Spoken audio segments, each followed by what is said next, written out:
Budurwa ta rasa kafa daga murnar gama makaranta Kandi. S Bono da Fadi Bege sun yi abin da Momo ya kasa.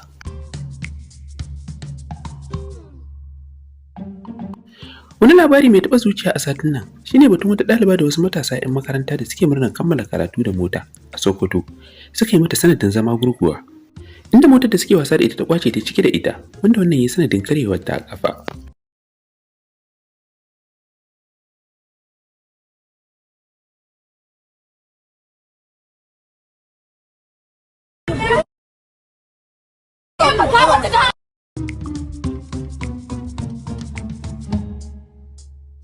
Take aka garzaya da ita asibiti, sai dai ko da aka je asibitin kafarta ta samu nakasin da ba za ta dore ba, sai dai a yanke.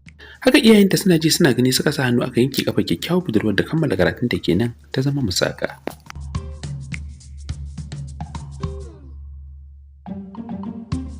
An yi ta zuwa duba ta da mata addu'o'i da karfafa mata gwiwa musamman ganin yadda ta dauki kaddara. In ka ganta kamar ba ita ta game da wannan matsala ba, tana dogara sanda guragu amma har da fara a fuskarta kamar kai mata kuka. Allah ba mu hankuri da kana'a da tawakkali da mai al'amari zuwa gare ka don kana da hayyul qayyum allazi la yamutu. Allah ubangiji ka tausaya muna, Allah ka tausaya muna. Wannan bala'uka suna faruwa ne saboda ainihin wato rashin kyawawan shugabanci da bamu da.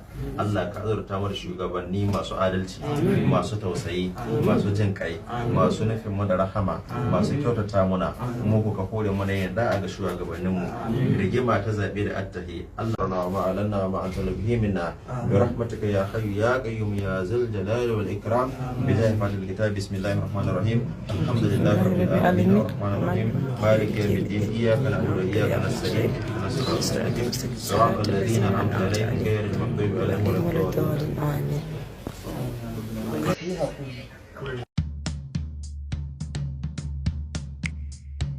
Tunawa Mustapha Babar ta shiga cikin wannan lamarin kamar yadda ta saba domin ganin an kwato ɗaliban mai suna Fatima haƙƙinta na waɗanda suka jaza mata wannan tashin hankali. Gami da ƙoƙarin ganin bata shiga halin ƙaƙani kayi ba sanadiyar wannan iftila'i.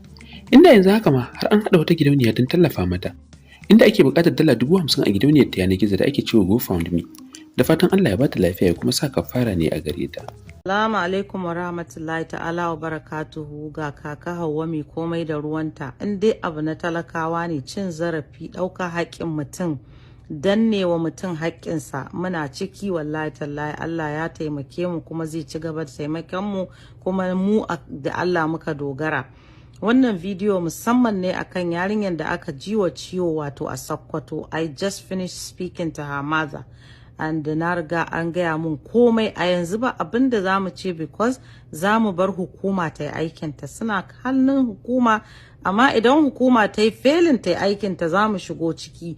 Kuma muna so mu ba da saƙo, ba wani mai kuɗi da ya wuce ya biya haƙƙi da duk abin da ya dace. Mu jama'a ba za mu shiru ba za mu bari ba. Yarinyar nan shekarar ta 16 akan carelessness, recklessness na wani da shi yana ji shine ya je causing wannan accident. We are going to stand by her side until justice is served. Thank you. To jama'a, alhamdulillahi, Fatima tana da ƙarfin imani ga dukkan alama.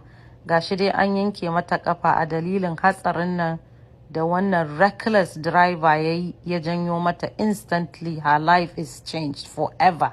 No amount of money, nothing will ever make her for a limp a rayuwa. Amma Allah ya ƙara mata imani, Allah Ubangiji ya mata jagora, Allah ya maida wannan alkhairi a gare ki yarinyar nan. Jama'a, ku tashi tsaye ku canja rayuwar 'ya'yanku tun kafin dare ya muku nisa. Mu tashi tsaye mu sa yaran mu a addu'a, mu yi musu fada, mu ja musu kunne. Duniyar nan is very short.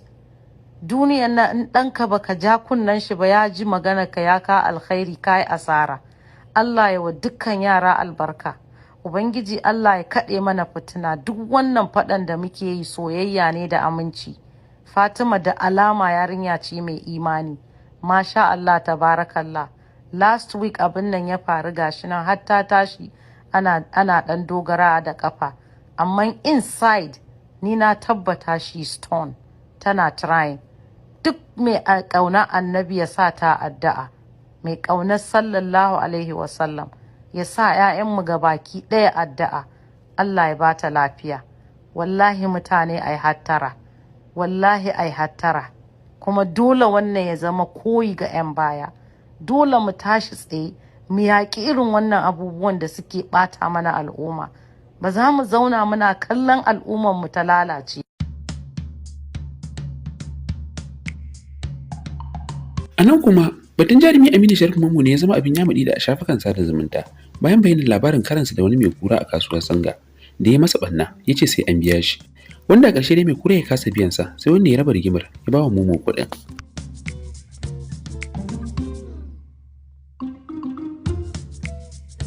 Aiko ana bashi kuɗin ya dangwali yawu ya tasa ya ga sun cika 10,000 daidai ya kalmashi ya saka kuɗaɗensa a aljihu ya shige motarsa. Ko da ta da mota sai aka bi shi da ihu da soyayya ya ji kunya akan 10,000 an yi ta bashi hakuri ya ƙi hakura sai da ya karɓa. Yawwa ga Momo a Singa. To ba Momo an wa Momo baina ya ce ba zai koya ba.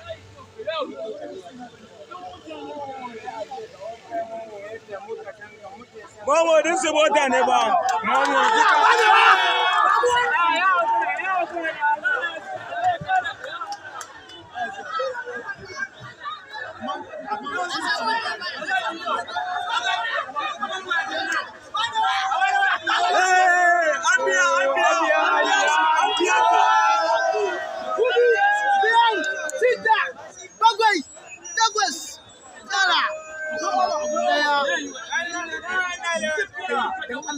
Haba Momo, su mota ne ba, su mota ne ba. Haba Momo, su mota ne ba. Haba Momo, su mota ne ba Momo. Allah iso sai da aka biya shi 10,000. Wai bidiyo kai? Alalan bakar da tuwon toso. An haska wajen da aka fasa mana. Aska yau ka shiga can din. 10,000 ce ba komai. Ni na biya ka ce ba za ka hakura ba ko shi kenan. Bari ya kwana a aska wajen da aka fasa ma dan wala.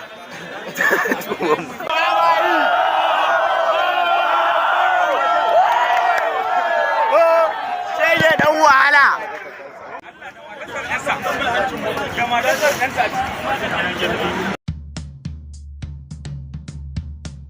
An ci gaba da yaɗa bidiyon a shafukan sada zumunta ana muhawara a kai. Wasu na ganin rashin kyautawarsa na sa hannu ya amshe kuɗin a matsayin da Allah ya yi masa. Ya fi ƙarfin kuɗin kuma wanda ya masa ɓannan mai rauni ne tun da ɗan dauko ne. Kuma an masa magiya ya ƙi haƙura. Yayin da wasu kuke goyon bayan shi domin ba haramci ya aikata ba don ya nemi haƙƙinsa. Inda bai masa ta'adi ba ai ba zai ce sai ya bashi ba.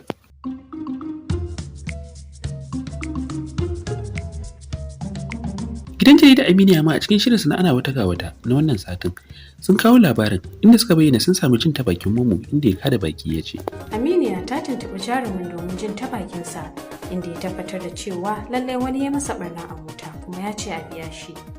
A cewarsa wani abu ne don an maka barna ka ce a gyara? Ni ban ga dalilin da zai sa ka buga mutum mota kai masa barna ba.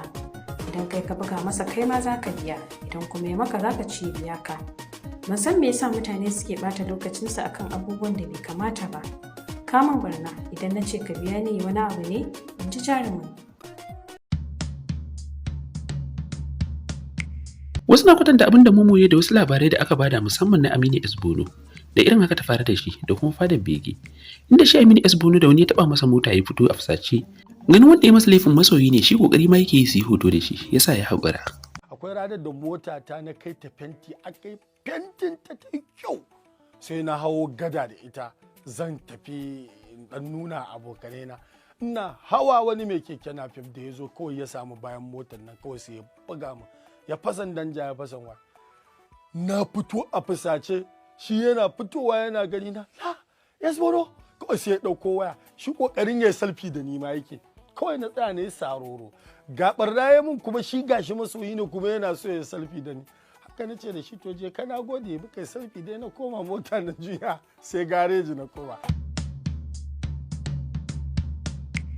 Shi ko fada bege marigayi mai ban annabi a wata lakta da wani malami yake ya bada labarin cewa da aka yi masa ta'adi wanda ya masa ta'adi ya masa magiya da dan daraja annabi ya haƙuri kyautar mota ma gaba ɗaya ba wanda ya masa laifin saboda ya ce dan annabi ya sayi mota mai sabuwa tiyale da malam karka tawa a kutura ka dauko masa shi wannan fadan begen da ke ne wani zai ce to yau fa masa ya dawo dan dariƙa aje a haka wallahi komai ma ka wallahi ta gaskiya din za mu faɗe ta ne wallahi sai wani mai boxer a Kano ya zo ya goga masa motarsa ta gaba har sigina ya fashe, sai bawan Allah ne ya fito shi ba da bege ya kalla ransa ya ɓaci, sai mai boxer ya ce masa don darajar annabi sallallahu alaihi wasallam don Allah ka yi haƙuri, wallahi fadan gibegen na haka kiɗin mota ya ce wa ɗan a caɓan in dai don darajar annabi ne ga kiɗin motar ma na baka.